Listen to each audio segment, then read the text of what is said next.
এজাক বৰষুণতে পানীৰে একাকাৰ হৈ পৰিল সমগ্ৰ উত্তৰ গুৱাহাটী আৰু উত্তৰ গুৱাহাটীৰ প্ৰতিটো প্ৰান্তে এতিয়া জলমগ্ন হৈ পৰিছে।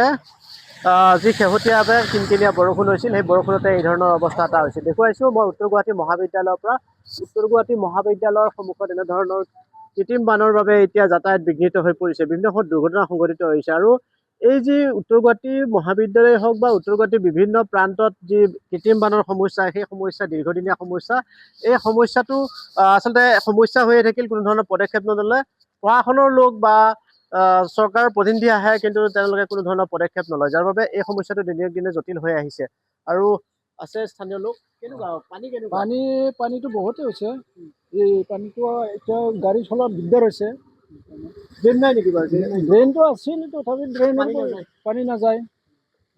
সেইখিনিয়ে আৰু সুবিধা লৈ কি ক'ব আপোনালোকে? এইখিনি ঠাইততো পানী ওলাই নাযায়। হয় দাদা, কি ক'ব আৰু এজাক বৰষুণতে এইখিনি পানী হৈছে আপোনাৰ, আৰুতো আছেই, কি ক'ব আৰু। ড্ৰেইন বিলাকে পানী নাযায়, ড্ৰেইন বিলাকে একদম পুৰা পানীয়ে নাযায়, ড্ৰেইন বিলাক গোটেই ব্লক হৈ গৈছে পুৰা একদম। আৰু ড্ৰেইন যদি আছেও আপোনাৰ এই আধাৰ পৰা ড্ৰেইন বিলাক ব্লক হৈ গৈছে পুৰা, মাটিৰ লগত পুৰা মিহলি হৈ গৈছে ড্ৰেইন বিলাক। বহু বছৰৰ পৰা হৈয়ে আছে পুৰা, আজি মিনিমাম 5-6 বছৰে পুৰা হৈ গ'ল। পানী পুৰা পানী, আপুনি ইয়াৰ পৰা চাই একদম পুৰা আপ টু ইমামি লৈ পানীয়ে হৈছে পুৰা একদম। আৰু চৌদিশে কেৱল পানী পানী, আৰু পানীৰ বাবে এতিয়া যাতায়াত ব্যাহত হৈ পৰিছে। দাদা আপুনি আহি আছে, কেনেকুৱা পালে বাৰু? পানীৰ কাৰণে কি অসুবিধা পালে? নাই, এইটো জেগাত একচুৱেলি মই 5 বছৰৰ পৰা থাকি আছোঁ, এইটো প্ৰব্লেম পায়ে আছোঁ। হয়, এতিয়া আমি গুৱাহাটী যাব ওলাইছোঁ, ভৰি পুৰা তিতি গ'ল আৰু পানী ওলাই যোৱাৰ ব্যৱস্থা নাই। ওলাই যোৱাৰ ব্যৱস্থাটো নাই, ওলাই যায় কিন্তু বহুত লেট হৈ যায়। ওলাই যোৱালৈকে মানে তেতিয়া মানুহখিনি বহুত হাৰাশাস্তি হয়। ইয়াতে মাজত কিছুমান খালো আছে, যাৰ ফলত মানে ডিছবেলেঞ্চ হৈ পেলাই কিছুমানে পৰিও যায়, এনেকুৱা হেৰি আছে। ধন্যবাদ। আৰু এই সমস্যাটো সঁচাকৈ এক গুৰুত্বপূৰ্ণ সমস্যা, আৰু মুখ্যমন্ত্ৰীৰ সমষ্টি এয়া উত্তৰ গুৱাহাটী মহাবিদ্যালয়ৰ সন্মুখৰ পৰা দেখুৱাই আছোঁ। মহাবিদ্যালয়ৰ শিক্ষাৰ্থীসকলে যাতায়াত কৰাৰ ক্ষেত্ৰতো অসুবিধা আহি পৰিছে।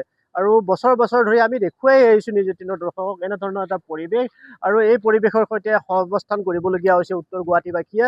উত্তৰ গুৱাহাটী পৌৰসভা আছে, উত্তৰ গুৱাহাটীৰ কাষতে সমীপতে আছে কামৰূপ জিলা প্ৰশাসন, কিন্তু জিলা প্ৰশাসনৰ লোকসকলে পৰিদৰ্শনহে কৰে, কিন্তু কোনো পদক্ষেপ নলয়। এনেধৰণৰ পানীৰে এটা যাতায়াত ব্যৱস্থা সম্পূৰ্ণ স্থবিৰ হৈ পৰিছে, কিন্তু তৎসত্ত্বেও প্ৰশাসনৰ লোক কিংবা উত্তৰ গুৱাহাটী পৌৰসভাই কোনো ধৰণৰ মূৰ নঘমায়। আৰু যি নলা নৰ্দমা আছে, নলা নৰ্দমা থাকিলেও কিন্তু সেই নলা নৰ্দমাৰে পানী ওলাই নাযায়, আৰু যি নলা নিৰ্মাণ কৰিছে সেয়া অগভীৰ নলা, ঠেক নলা, যাৰ বাবে এই সমস্যাটো দিনক দিনে জটিল হৈ আহিছে। আৰু ক'বলৈ গ'লে উত্তৰ গুৱাহাটী শিলাকুৰে অতি সহজে ব্ৰহ্মপুত্ৰত এই পানী উলিয়াই পঠাব পাৰে, কিন্তু প্ৰশাসন বা চৰকাৰে এই কথাটো বছৰ বছৰ ধৰি সমস্যা হিচাপে জীয়াই ৰাখিছে, যাৰ বাবে জ্বলা-কলা খাই আহিছে প্ৰতিজন লোকে। আৰু উত্তৰ গুৱাহাটী মহাবিদ্যালয়ৰ সন্মুখত সঘনাই দুৰ্ঘটনা সংঘটিত হৈছে। কি ধৰণে বছৰ বছৰ ধৰি এনেধৰণে পানী আবদ্ধ হৈ থাকিবলগীয়া হৈছে। মহাবিদ্যালয় চৌহদ কিংবা মহাবিদ্যালয়সমূহ সকলোতে পানী, আৰু এই সমস্যা কেতিয়া সমাধান হ'ব তাৰ উপায় বিচাৰি বিভিন্ন সময়ত চৰকাৰৰ প্ৰতিনিধিৰ পৰা পৰামৰ্শ বিচাৰিছিল, তেওঁলোক আহিছিল, জিলা প্ৰশাসনৰ লোক আহিছিল, জিলা আয়ুক্তগৰাকী কেইবাবাৰো আহিছে, আহি পৰিদৰ্শন কৰি গৈছে, কিন্তু কাৰ্যত একো ব্যৱস্থা গ্ৰহণ নকৰে। বিশেষকৈ গুৱাহাটী আইআইটিক এই ব্যৱস্থাটোৰ ওপৰত পদক্ষেপ ল'বলৈ অসম চৰকাৰে আৰ্জি দিয়া বুলি কৈছিলে, কিন্তু আজিলৈকে সেই কোনো ধৰণৰ পদক্ষেপ নল'লে।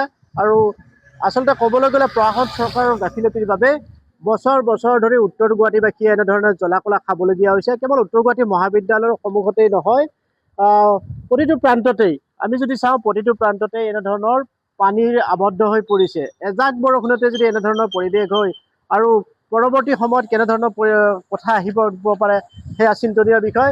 আমি দেখুৱাই আছোঁ এনেধৰণে উত্তৰ গুৱাহাটী মহাবিদ্যালয়ৰ সন্মুখৰ পৰা এইধৰণে পানীত বুৰ গৈছে। মোৰ সতীৰ্থই দেখুৱাব এনেধৰণে এক পানীৰ মাজত আবদ্ধ হৈ থাকিবলগীয়া হৈছে, আৰু স্থানীয় লোকসকল আছে, আমি কথা পাতিম। পুৰা আহিছে, কি ক'ব? এইটো লাভ নাই, মানে এইটোতো পানী হৈ থাকে। আমাৰ সিফালেতো কথা ডুবিয়ে গৈছে, আধা আধি ডুবি থাকে, এইফালে ডুবি থাকে। যেনেকে আগৰ পৰাই আছিল তেনেকে এতিয়া আছে, আৰু এতিয়া হ'লে এইটো পানীটো কমেহে, আৰু কেইদিনমান পিছত আৰু বেছিকৈ বাঢ়ি যাব। চৰকাৰে গুৰুত্ব দিয়া নাই। চৰকাৰে গুৰুত্ব সৰু গোবৰ এলেকা সিহঁতে গুৰুত্ব, চৰকাৰেতো যি দিব লগা দিয়ে আছে, এই মানুহকেইটাহে কৰা নাই। যিকেইটা আছে সিহঁতে গুৰুত্ব দিয়া নাই।